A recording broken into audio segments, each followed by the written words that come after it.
with our board work on today. So today we will learn one more and one less. What that means is we will have a number and we want to identify what is one more, meaning if I keep on counting, what will be the next number, and one less, if I start counting backwards, which number would come before that number. So whenever you say one more, that means you're going to keep counting higher. And when you say one less, that means you are going to start counting lower. So it's going forward with more and it's going backwards with less. So let's look at this one here. I have 21. What number would be one less than 21? That means what number comes right before I say 21? It is, you should have said 20. So again, I still have 21. What number would be one more? Meaning when I count, after I say 21, which number would come after 21? You should say 22. Good, if you said 20 and 22. Next I have 84. Which number is one less than 84? Meaning it comes right before I say 84. It is 83. Again, I have 84. Which number would be one more than 84? Meaning if I keep counting after 84, which number would I say? 85. Then I have 67. What number is one less than 67? It comes right before you say 67. It should be 66. And then what number will come right after 67? If I keep on counting, it will be 68. And to check if it's correct, just count them. 20, 21, 22. That sounds correct. 83, 84, 85. Correct. 66, 67, 68. Correct. So that is how you can check your work. It's important to check your work after you finish to make sure that it is all the way complete and that it's right, because if anything's wrong, especially when you're taking the test, you get points off. And so make sure you always check over your work to make sure that it is correct, especially in math. Usually whenever it's counting patterns, just count it out to make sure that it makes sense and that all the numbers go with one another. So that is one more and one less. Today we will also review how to graph something.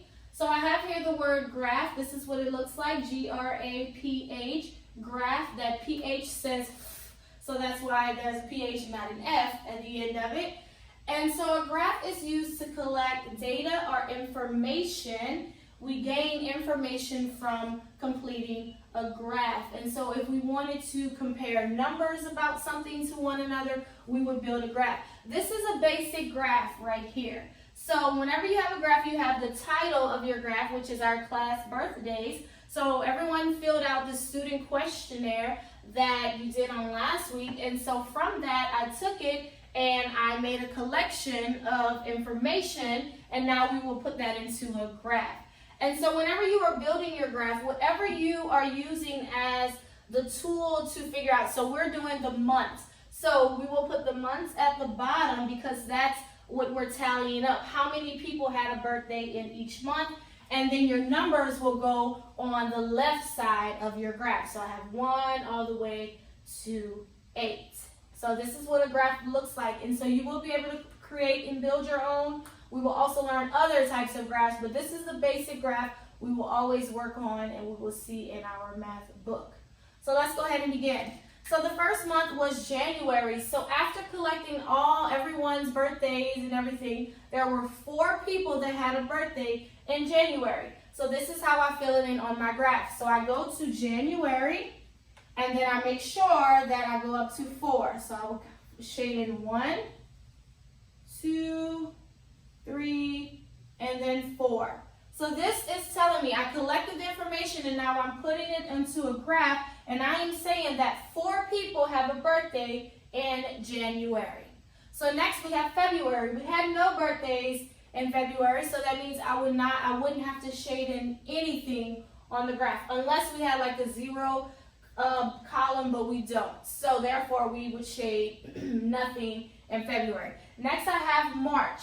I had 1 birthday in March. So I will shade in the month of March.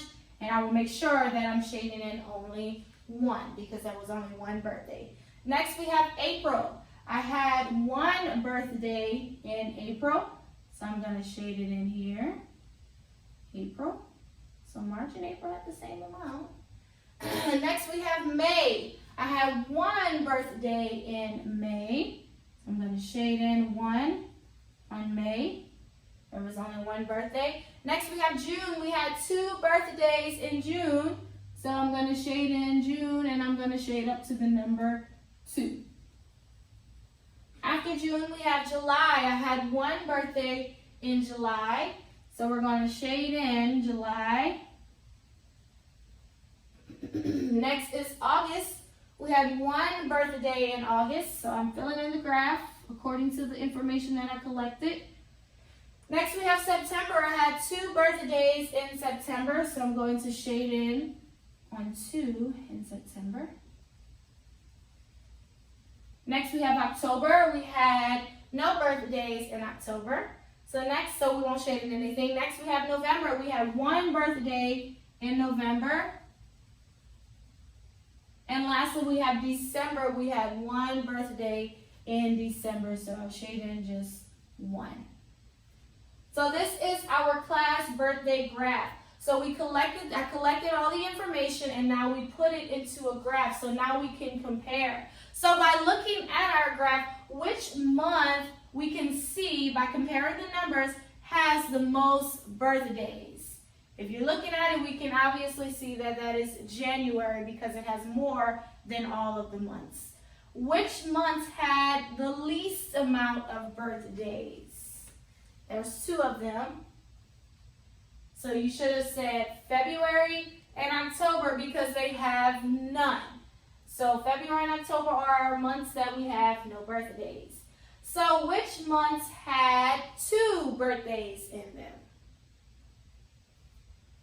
It would be June and September. They had 2 birthdays, so they were even. They were the same. And then the rest of our months had how many birthdays in them? 1.